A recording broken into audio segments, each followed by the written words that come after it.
যোৰহাটৰ ৰৰৈয়াত অৱস্থিত PM শ্ৰী কেন্দ্ৰীয় বিদ্যালয়ত প্ৰতি বৰ্ষৰ দৰে এই বছৰো উৎসাহ উদ্দীপনা আৰু অনুশাসনৰ মাজেৰে অনুষ্ঠিত হয় বাৰ্ষিক ক্ৰীড়া দিৱস 2025।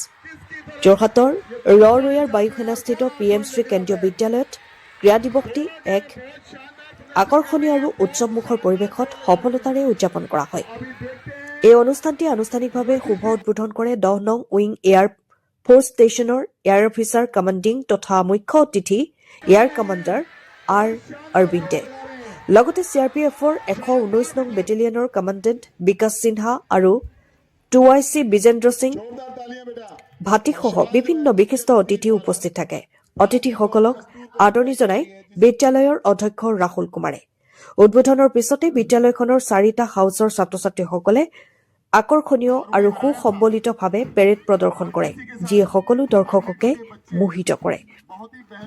ছাত্ৰ-ছাত্ৰীসকলে যোগাসন আৰু আদৰণি গীতৰ অপূৰ্ব পৰিৱেশনো আগবঢ়ায়। মাধ্যমিক শাখাৰ বাবে 100 মিটাৰ, 200 মিটাৰ, 400 মিটাৰ দৌৰ আদি ৰোমাঞ্চকৰ প্ৰতিযোগিতা অনুষ্ঠিত হয়।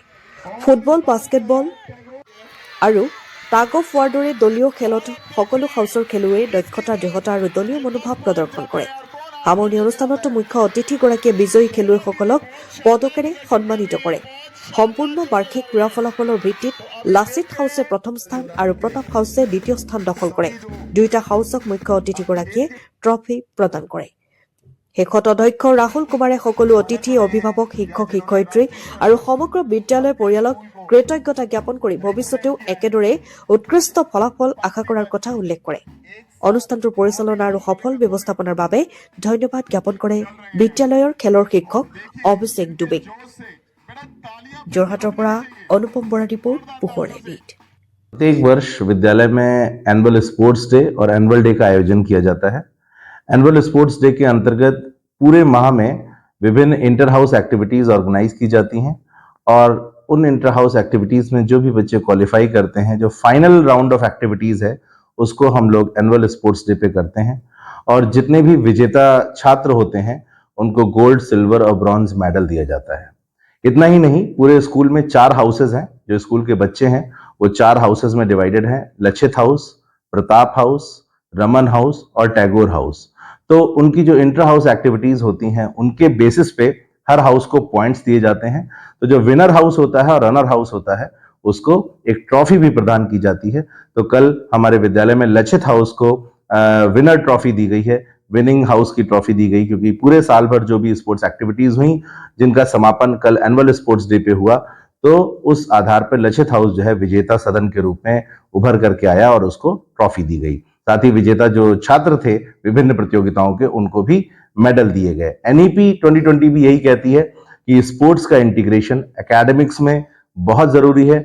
स्पोर्ट्स इंटीग्रेटेड पेडागोजीज का क्लासरूम में इंप्लीमेंट होना बहुत जरूरी है।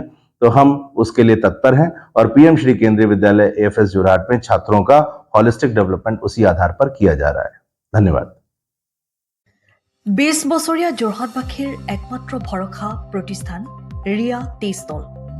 হয়, যোৰহাট পুৰণি বালিবাট স্থিত বিজি পথত আপোনালোকৰ আপোন আৰু ভৰসাৰ চাহ, মিঠাই, বিভিন্ন সুস্বাদু সমৃদ্ধ বিপণী ৰিয়া টি ষ্টল।